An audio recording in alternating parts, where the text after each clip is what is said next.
Hi guys, Bernie Gallerani from Bernie Gallerani Real Estate, and we love spotlighting agents that come into our company and do really well. And so I have in the room with us today Emily, who has been with us for 6 weeks. Is that correct? Yes. And so thank you for joining me on this video today. You've had a high level of success in the short time that you've been here, right? But you've also been fed a lot of information, a lot of training, a lot of new systems to learn. How does that make you feel? Like you're probably going through a lot right now. How are you handling all of that? I think I'm handling it well. I definitely feel that when I need help, I can lean on a number of people for advice or resources. So there's not ever a shortage of solutions if I have some sort of problem. So I've just learned to be able to ask pretty quickly so that I can adapt. But yeah, it's definitely a lot. It's a lot. A lot of information. Yeah, because you go through training and then all of a sudden you get lead opportunities and then we're telling you how to call them and how to communicate with them and role play and all that kind of stuff. So it's a lot in the time that you've been here. Now, I know you've had a high level of success. You've closed and or pended how many properties in 6 weeks? So I've closed one. I have a closing on Friday as well. And Nice. I have 3 pending right now. Wow. So I'm just hoping to keep that moving. And I think you had one recently that you pended that fell apart also, right? So, and we always try to count those because for our agents, especially when they're new like you, because deals do fall apart. So they're just kind of part of the process. So if you counted all that within that 6 week time, you've closed and pended 6 properties, which you have 1 closing and then 3 more pendings, correct? So you got 5. Well, that's excellent, by the way, because what we do is try to share with people to try to get 6 pendings within 90 days. You had 6 pendings within 6 weeks. So what do you think you're learning here to be able to do it right? Where others struggle a little bit to get to 6 pendings within 90 days, what are you attaching yourself to that works where others have a hard time kind of seeing that? Well, I've definitely got a creative brain, so I try creative follow-up techniques. If I notice that something is not working, I will pivot to try and bring value of some kind. So if I notice that just a text is not reaching them or just a call, I'll just create a very personalized email that sounds like it's coming from me, a human being, rather than, because they get a lot of auto texts and auto calls when they're shopping. It's just part of the shopping experience now. So I try to create something like a form of commonality too. Have you tried video at all? Have you tried doing a video message? Have you had much response from that? Yes, but I actually wish that I would do it more because it's something I need to experiment with, I think. But I definitely think it adds a layer of I'm a real person that you're talking to, so. Yeah, and I went to a conference just this recently, over the last couple of days, and they were talking about the capture of video and what people are not only seeing you, that you're a real person, but they're also connecting to you better through video. So for those that are watching, sending out video messages and sending it to their cell phones or whatever it might be through email is a very effective way. What do you think your biggest challenge has been going through this process for 6 weeks? Where do you think you're struggling the most?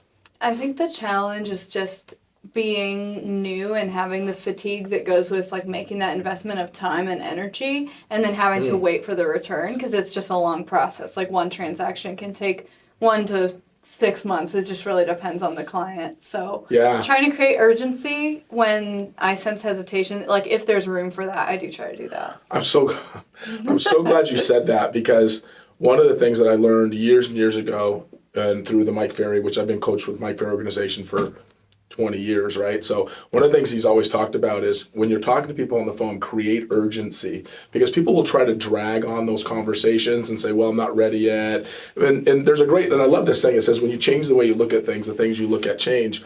And you almost have to change the way they look at the situation that you're talking to them about. And you can go from somebody not being excited at all about wanting to buy or sell real estate to literally 5 minutes later going, wow, I actually glad I spoke with you. I would consider doing something right now. So those words of creating urgency on those calls is super, super important. So how are you handling the fact that because you're prospecting a lot? Yes, especially this week. How does that make you feel?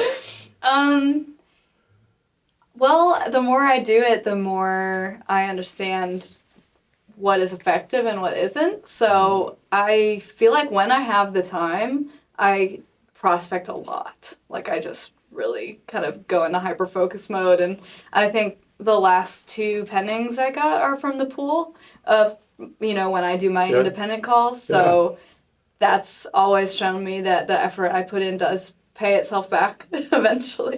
So we have, just for people that aren't understanding what this is, we have lots and lots of folks that are in our pool. We call it a pool, and it's a pond or a pool of thousands and thousands of potential clients that have come in through some sort of lead source that we provided. And a lot of agents go in there, and some agents, like Emily, have had some success in that, where others really don't. So why do you think that you have some success in the pool, maybe others are more challenged by that? That is a good question. Nikki has told me that I'm very analytical, which I never thought about before this.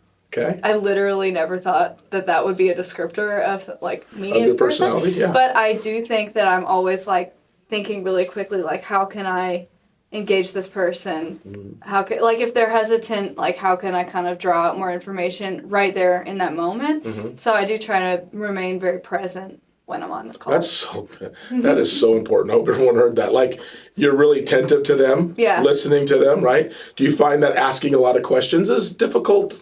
I mean, are you a question asker? Or? Definitely a question asker.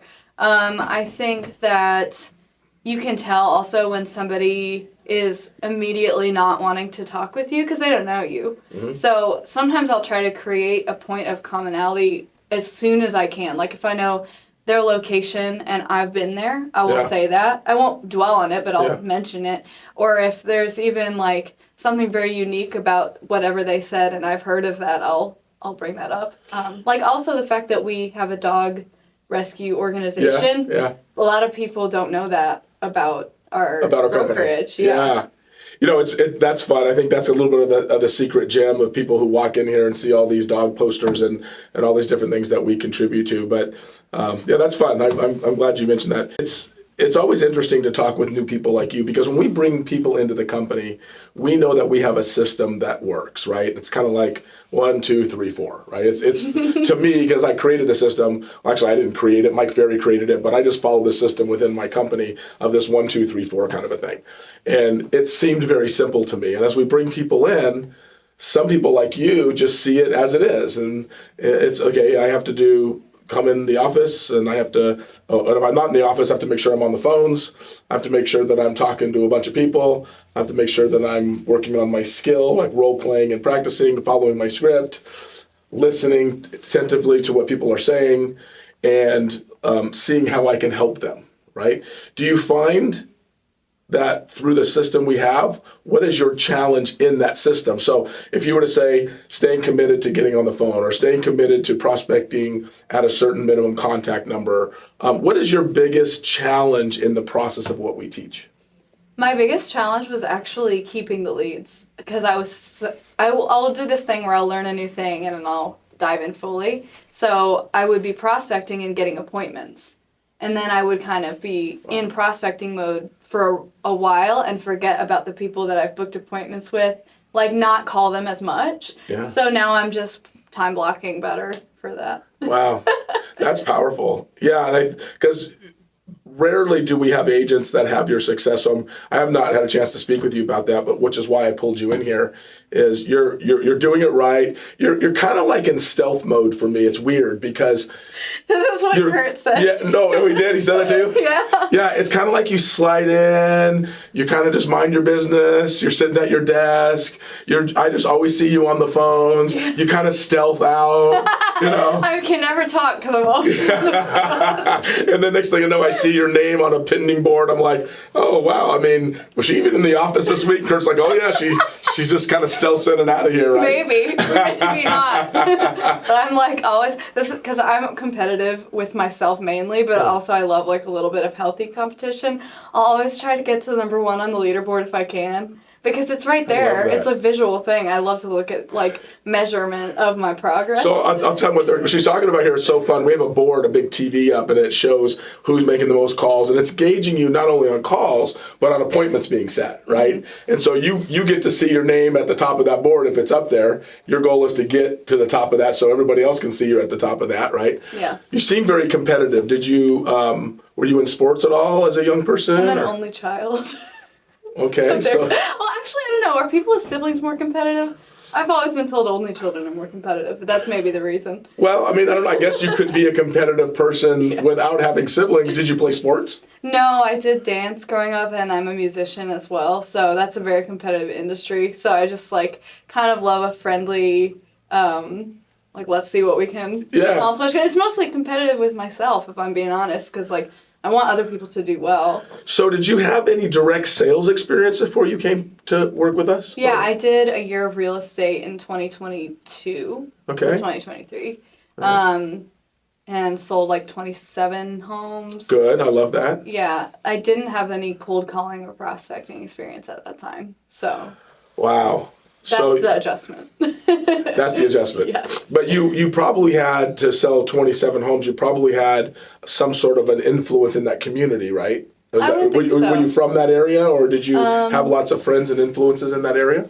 Well, no, these were, I mean, in the same way that a cold call is a stranger and you're having that interaction for the first time, it was all strangers and initial appointments. So how did you get that business before coming here? What were your sources of leads? They would set our appointments for us and just have us go to the house. Oh, nice. So here we do, I mean, there's a pending that I have. I've never met the people like that because it's been all on the phone, which saves me time and gas and allows me to open it up to, you know, if they're traveling, they made their offer from Las Vegas. Like, we just pulled it off. So. Aren't those beautiful ones? Yeah, I will probably say hi at the inspection so they know that I exist. You know, during COVID, when we had the COVID pandemic in 20 and 21, we had a lot of those properties where people were trying to buy houses and they were just being swallowed up. Like, I mean, literally they'd be on the market for like an hour, right? Mm-hmm. And so your agents would be calling you or you'd see it and go, hey, and so you'd have to just get offers in.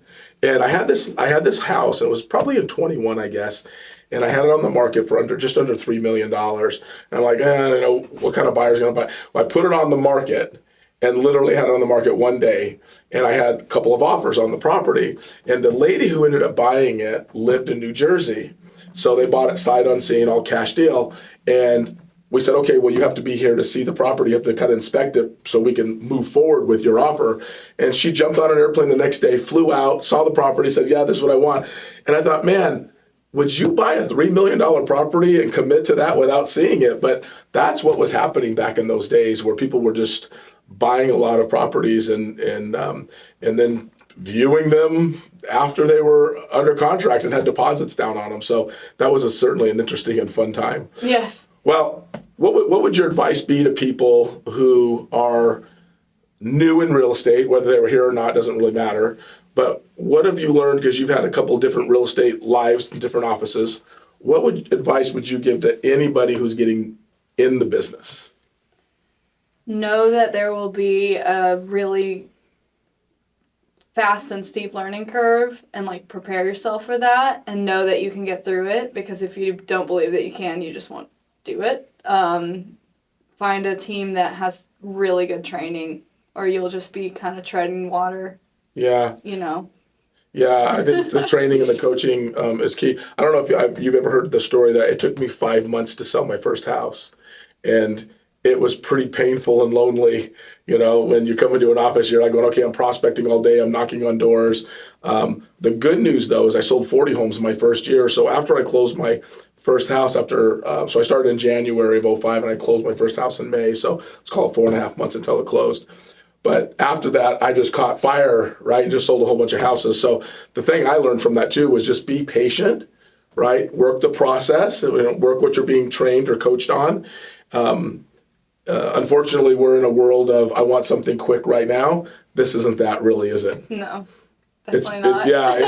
It's kind of suck it up, buttercup, and just work the process. Yeah, it's like an investment in yourself, so. It is. Does it test your emotional resolve when at times you feel like you're spinning in the sand. Yeah. How do you keep hitting down the gas pedal even though you feel like you're not getting out of the sand pit? I think like it's the support that brings me back. Like if I'm really, really having a bad day, I will have a 30-minute call with Kurt or Nikki or another agent, and then we'll think of something I can do about it, and then I'll go do that instead of thinking about it, you know. Well, I want to congratulate you because there's very few people. Everybody should have your level of success, but there's actually few people that follow the system at the level that you do. And so I want to thank you, for sharing your time and story with us. And I know that you are going to be a massive rock star here. How you behave. So thank you again. Thank you. For everything. For everybody else, listen, we have great agents like Emily in our company. If there's anything you want answered from me or from Emily, please send us a message. Come to BernieGallerani.com. We would love to talk with you and see if there's something we can do to coach, train, and help provide leads for you and get your real estate business off the ground. Thanks again, guys.